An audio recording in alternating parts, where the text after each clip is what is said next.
Good morning, artists. We're starting new projects today to get ready for fall. You all are going to be doing a tie-dye pumpkin, which is going to have some contrast to it. So the first thing that you're going to do today is you're going to get how to draw pumpkin paper, and we are going to draw a big pumpkin that fills up your whole paper. I went ahead and did that step for you all so that way you can have time to work, and I'm going to go ahead and show you what you should do after your pumpkin is drawn out. What we're going to do is everyone's going to get a Sharpie, and the first thing you're going to do is you are going to outline or go over all of your pencil marks. Another way to describe outlining is to trace. So I'm going to trace around my pumpkin to make it dark. We are going to start with pencil first because we know if you make a mistake in the art room, it's always okay. You can always erase it and try again. Friends, you might notice that I am messing up just a little bit on my pumpkin when I'm tracing him, but that's okay. You might make that same mistake that I did. So if you do, you should have a big eraser on your table. And when you get to tracing, if you see any pencil marks left, you can always erase them. So that way you're just left with the outline of your pumpkin. On your how to draw pumpkin sheet, it shows you if you want to draw a leaf and a vine, you can, but you don't have to do that step. I actually left that step off because I just wanted a pumpkin. So I'm erasing my pencil marks.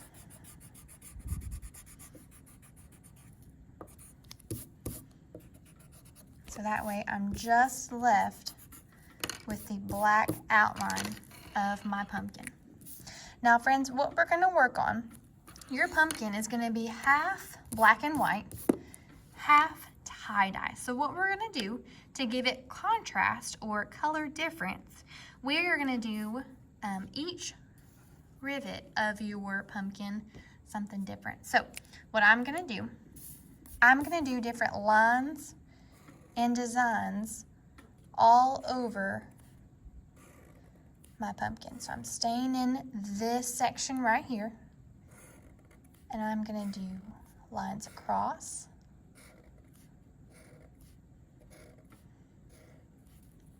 and then I'm gonna do some lines over. We've already talked this year of how to do checkerboard, so that's sort of what I'm doing here.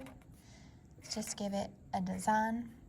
If you want to color it in, you can, but I'm going to leave mine like that. Now, this is where an important step comes in.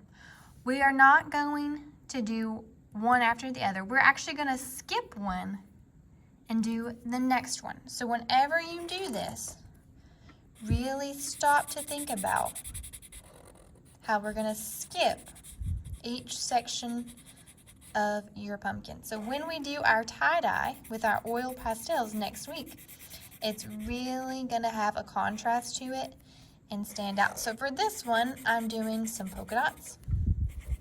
While you're watching this, I want you to go ahead and think about what types of lines or designs do you want to do in your black and white pumpkin.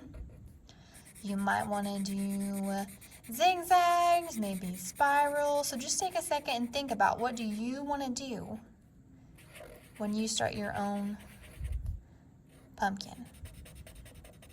Filming the whole one. Now, we just talked about we're going to skip one, so I'm skipping this big section. I'm going over to this one. I think for this one, I am going to do some zigzags. I'm taking my time. I'm staying inside the lines of the section that I'm on. Don't rush through this. Take your time. Try to think of as many designs as you can. Now friends, for zigzags like this, I could color in if I wanted to, but for time's sake, I'm not going to. Last one, I'm going to skip this section and go to my last one. I think for this one, I'm going to do spirals around. So even when it goes off the paper, I'm just going to skip it and take it over. I'm going to overlap these shapes, make them go over top of one another.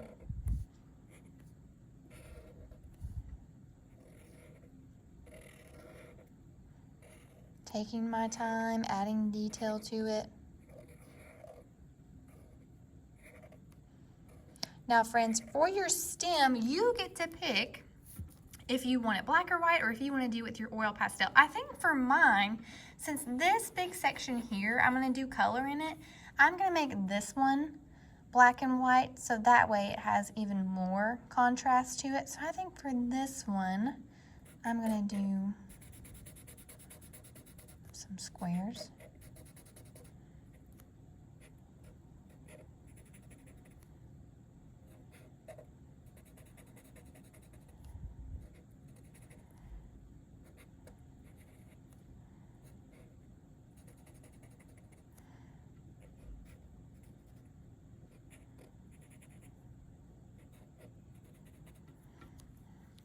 All right, friends, this is the first step. After you draw out your pumpkin first, we're gonna do different lines and designs. Remember to skip a section so that your pumpkin ends up sort of like mine.